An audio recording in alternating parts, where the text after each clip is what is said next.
নমস্কাৰ।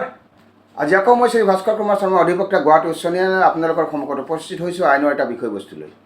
এই বিষয়বস্তুলৈ যোৱাৰ আগতে মোৰ যিসকল নতুন দৰ্শক তেওঁলোকক মই অনুৰোধ কৰিম মোৰ চেনেলটো ছাবস্ক্ৰাইব কৰি লৈ লাইক কৰে, শ্বেয়াৰ কৰে আৰু কমেণ্ট কৰে। আৰু যিসকল ব্যক্তি অলৰেডি লাইক, শ্বেয়াৰ, কমেণ্ট আৰু শ্বেয়াৰ কৰিছে লগতে ছাবস্ক্ৰাইব কৰিছে মোৰ চেনেলটো, তেওঁলোকক মই আন্তৰিক ধন্যবাদ জনাইছোঁ। আৰু যিসকল ব্যক্তি বা লোকে মোৰ এই ভিডিঅ'সমূহ চাই আইনৰ বিষয়ে কিবা এটা জানিবলৈ সক্ষম হৈছে আৰু লাভৱান হৈছে, তেওঁলোকে নিশ্চয়কৈ মোৰ চেনেলটো ছাবস্ক্ৰাইব কৰি ল'ব বুলি মই আশাবাদী। আৰু লগতে লাইক, শ্বেয়াৰ আৰু কমেণ্ট কৰিব বুলি মই আশাবাদী। আৰু এটা অনুৰোধ জনাম, যিসকল ব্যক্তিয়ে মোৰ এই ভিডিঅ'সমূহ চায় এই ভিডিঅ'সমূহ যাতে শেষলৈকে চায়, আধাতে সমাপ্ত কৰি বা স্কিপ কৰি নাচায়। তেনেদৰে চালে বিষয়বস্তুটো বুজাত অলপ কঠিন হ'ব পাৰে, কাৰণ আপোনালোকে সকলোৱে জানে আইনৰ বিষয়বস্তুবিলাক অলপ জটিল আৰু আওপকীয়া। সেইকাৰণে মই এই অনুৰোধটো কৰিছোঁ, সম্পূৰ্ণকৈ চালেহে বিষয়বস্তুটো বুজাত অলপ সহজ হ'ব পাৰে। ধন্যবাদ। এতিয়া আহিছোঁ আজিৰ বিষয়বস্তুলৈ। আজিৰ বিষয়বস্তুটো হৈছে নামজাৰি। এই নামজাৰি শব্দটো কম বেছি পৰিমাণে সকলোৱে জানে। সকলোৱে কয় যে মোৰ মাটিখিনি নামজাৰি কৰিব লাগিছিলে। সকলোৱে জানে নামজাৰি শব্দটো। সেইকাৰণে আজি মই ক'ব বিচাৰিছোঁ নামজাৰিৰ ওপৰত। নামজাৰিৰ গুৰুত্ব কি, ইয়াৰ ভূমিকা কি, নামজাৰি কৰাটো বাধ্যতামূলক হয়নে, অব্লিগেটৰী হয়নে, আৰু লেণ্ড মিউটেশ্যনৰ ইম্পৰ্টেঞ্চটো কি, এই বিষয়ে মই চমুকৈ আলোচনা কৰিবলৈ আজি চেষ্টা কৰিম। এতিয়া আমি অলপ বুজিবলৈ চেষ্টা কৰোঁ মিউটেশ্যনৰ অৰ্থ কি। মিউটেশ্যনৰ অৰ্থ হৈছে registration of name of a person in the record of right, অৰ্থাৎ জমাবন্দী। মিউটেশ্যনৰ অৰ্থটো হৈছে এজন ব্যক্তিৰ নাম যেতিয়া পঞ্জীয়ন কৰা হয় in the record of right, অৰ্থাৎ জমাবন্দীত, তাকে মিউটেশ্যন বুলি কোৱা হয়, অৰ্থাৎ নামজাৰি। ভালকৈ বুজিবলৈ হ'লে it is a process of transferring the title ownership of land from one person to another. এইটো এটা প্ৰচেছ যাৰ জৰিয়তে টাইটেল অ'নাৰশ্বিপ অফ লেণ্ডৰ যিটো টাইটেলৰ অ'নাৰশ্বিপ সেইটো ট্ৰেন্সফাৰ কৰা হয় এজন ব্যক্তিৰ পৰা আন এজন ব্যক্তিলৈ, অৰ্থাৎ মিউটেশ্যনৰ জৰিয়তে, নামজাৰিৰ জৰিয়তে। নামজাৰি বা mutation is an essential process. নামজাৰি বা মিউটেশ্যন যিটো বিষয়বস্তু সেইটো এছেঞ্চিয়েল প্ৰচেছ বুলি কৈছে। In all legal transactions involving land, লেণ্ডৰ লগত জড়িত বা লেণ্ড সম্পৰ্কীয় যিবিলাক বিষয়বস্তু আছে,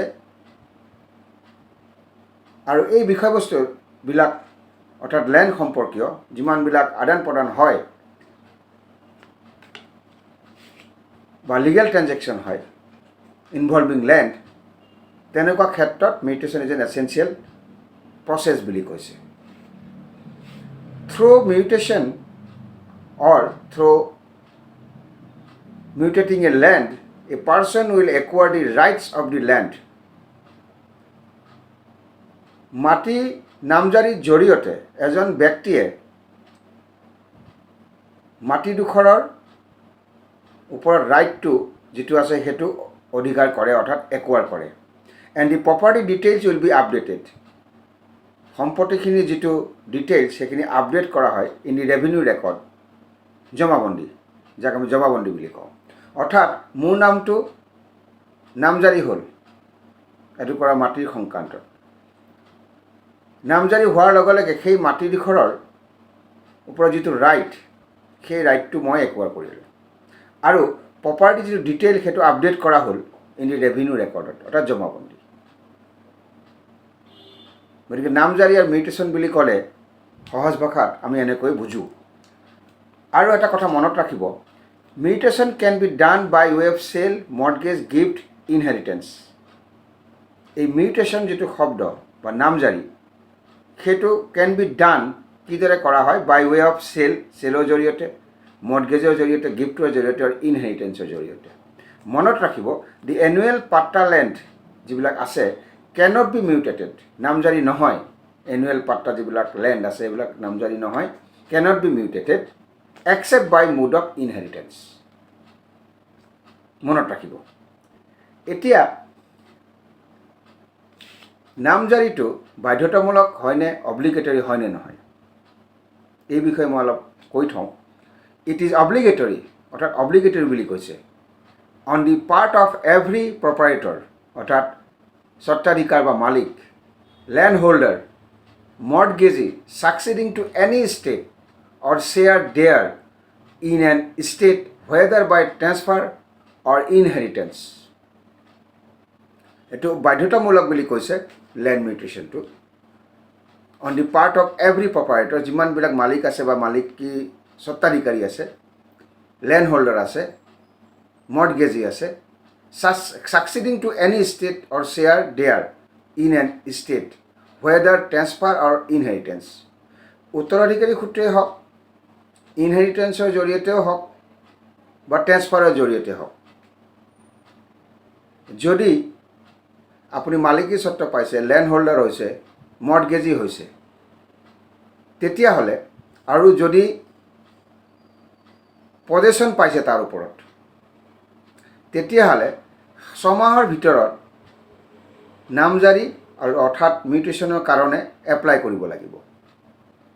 আৰু যদি পজেশ্যনো পাইছে আৰু এজাম্পশ্যন অফ চাৰ্জেছ দায়িত্বও লৈছে, তেতিয়াহ'লে 6 মাহৰ ভিতৰত নামজাৰিৰ কাৰণে মিউটেশ্যনৰ কাৰণে এপ্লাই কৰিব লাগিব to deputy commissioner, circle officer. কিহৰ কাৰণে? For mutation of his her name in the jamabandi. কি হিচাপে? As proprietor, land holder, manager or mortgagee. মনত ৰাখিব। অৰ্থাৎ এইটো বাধ্যতামূলক বুলি কৈছে মিউটেশ্যনটো, নামজাৰিটো, ল্যান্ড মিউটেশ্যনটো সকলোৰে কাৰণে, এভৰি প্ৰপাৰেটৰ, যিসকল মালিক আছে বা স্বত্বাধিকাৰী আছে বা ল্যান্ড হোল্ডাৰে হওক, মৰ্টগেজী হওক, তেওঁলোকে যদি ট্ৰেন্সফাৰৰ জৰিয়তে হওক, উত্তৰাধিকাৰী সূত্ৰে হওক, যদি ল্যান্ড পাইছে বা পজিশ্যন লৈছে বা দায়িত্ব লৈছে, সেই ডেটৰ পৰা 6 মাহৰ ভিতৰত ডেপুটি কমিশ্যনাৰ তাত এপ্লাই কৰিব লাগিব, চাৰ্কল অফিচাৰৰ তাত এপ্লাই কৰিব লাগিব নামজাৰিৰ কাৰণে আৰু মিউটেশ্যনৰ কাৰণে। মনত ৰাখিব। এতিয়া আহিছোঁ ইয়াৰ ভূমিকাটো, ইম্পৰ্টেঞ্চ অফ ল্যান্ড মিউটেশ্যন। এতিয়া এইকাৰণেই ইম্পৰ্টেণ্ট ল্যান্ড মিউটেশ্যনটো, কাৰণ মিউটেশ্যন ডকুমেণ্ট যিবিলাক আছে, mutation document is mandatory to fix the property tax payment liabilities. Mutation ডকুমেণ্টটো দৰকাৰ আৰু মেণ্ডেটৰী, এইকাৰণেই মেণ্ডেটৰী কাৰণ to fix the property tax payment liabilities, property tax পে'মেণ্টৰ যিটো লাইবিলিটি আছে সেইখিনি ফিক্স কৰাৰ ক্ষেত্ৰত মিউটেশ্যন ডকুমেণ্টটো মেণ্ডেটৰী বুলি কৈছে। ইয়াৰ পিছৰটো হ'ল mutation document is one of the crucial proof for ownership of a particular land. এটো বহুত ইম্পৰ্টেণ্ট কথা, গুৰুত্বপূৰ্ণ কথা। আকৌ এবাৰ কৈছোঁ, মিউটেশ্যন ডকুমেণ্ট যিটো আছে সেইটো is one of the crucial proof বুলি কৈছে। কিহৰ কাৰণে? For ownership of a particular land, এডোখৰ মাটিৰ অ'নাৰশ্বিপ যে আপুনি হয় সেই মাটিডোখৰৰ, সেইটো এটা ক্ৰুচিয়েল প্ৰুফ হয় মিউটেশ্যন ডকুমেণ্টখন। সেইকাৰণে কৈছে mutation document is one of the crucial proof for ownership of a particular land. মনত ৰাখিব। নেক্সটটো হৈছে হোৱাইল ট্ৰেন্সফাৰিং দি প্ৰপাৰ্টি, যেতিয়া এটা সম্পত্তি ট্ৰেন্সফাৰ কৰিব কৰাৰ সময়ত the land owner should have to submit mutation document to buyer for verification. অৰ্থাৎ যেতিয়া কোনো এডোখৰ মাটি বা প্ৰপাৰ্টি আপুনি ট্ৰেন্সফাৰ কৰিব, the land owner should have to submit mutation document. যিজন লেণ্ড অ'নাৰ আছে তেওঁ মিউটেশ্যন ডকুমেণ্ট ছাবমিট কৰিব লাগে টু বায়াৰ, বায়াৰক কিহৰ কাৰণে? ফৰ ভেৰিফিকেশ্যনৰ কাৰণে। চ' এইকেইটা যি পইণ্টকেইটা মই ক'লোঁ, সেইকাৰণে মিউটেশ্যনৰ এটা গুৰুত্বপূৰ্ণ ভূমিকা আছে। মই আকৌ এবাৰ কৈ দিছোঁ, মিউটেশ্যনটো এইকাৰণেই গুৰুত্বপূৰ্ণ কাৰণ mutation document is mandatory to fix the property tax payment liabilities. ইয়াৰ পিছতো হৈছে mutation document is one of the crucial proof for ownership of a particular land. Particular লেণ্ডৰ যে আপুনি অ'নাৰ পাইছে বা অ'নাৰশ্বিপ আছে আপোনাৰ, সেইটো এটা ক্ৰুচিয়েল প্ৰুফ হয় মিউটেশ্যন ডকুমেণ্টখন। আৰু যেতিয়া আপুনি হোৱাইল ট্ৰেন্সফাৰিং দি প্ৰপাৰ্টিডোখৰ যেতিয়া আপুনি ট্ৰেন্সফাৰ কৰিব, তেতিয়া কি হ'ব? Land owner should have to submit mutation document. Land অ'নাৰজনে মিউটেশ্যন ডকুমেণ্ট ছাবমিট কৰিব লাগে বায়াৰক for verification. If land or property is jointly owned, যদি কিবা এটা প্ৰপাৰ্টি বা মাটি এডোখৰ আপুনি জইণ্টলি ওন কৰিছে, then the mutation document or certificate will be provided. Mutation document, যদি কোনোবা এডোখৰ প্ৰপাৰ্টি হওক লেণ্ডে হওক আপোনালোকে যদি জইণ্টলি লৈছে, জইণ্টলি ওন কৰিছে, তেতিয়াহ'লে মিউটেশ্যন ডকুমেণ্ট আৰু চাৰ্টিফিকেট উইল বি প্ৰভাইডেড, দিয়া হয়। মিউটেশ্যন ডকুমেণ্ট আৰু চাৰ্টিফিকেট প্ৰভাইড কৰা হয় will all names of the co-owner. মনত ৰাখিব, এইকাৰণে mutation, land mutation is important.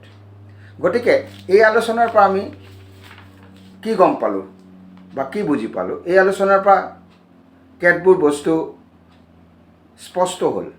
1 number, নামজাৰিটো বাধ্যতামূলক আৰু অব্লিগেটৰী। ইয়াৰ গুৰুত্বও আছে আৰু ইয়াৰ ইম্পৰ্টেঞ্চো আছে। এই তিনিটা বস্তু সাঙুৰি মই আজি বিষয়বস্তুটো আলোচনা কৰিলোঁ, আৰু আশা ৰাখিছোঁ এই আলোচনাৰ পৰা অলপ হ'লেও আপোনালোক লাভৱান হৈছে আৰু কিবা এটা জানিবলৈ বা শিকিবলৈ সক্ষম হৈছে, মই আশা ৰাখিছোঁ। আৰু আজি মই শ্ৰী ভাস্কৰ কুমাৰ শৰ্মা, অধিবক্তা, গুৱাহাটী উচ্চ ন্যায়ালয়, ইমানতে সামৰণি মাৰিছোঁ। অহা খণ্ডটিত আৰু নতুন বিষয়বস্তু লৈ আপোনালোকৰ সন্মুখত উপস্থিত হ'ম। আজিলৈ বিদায় মাগিছোঁ। নমস্কাৰ।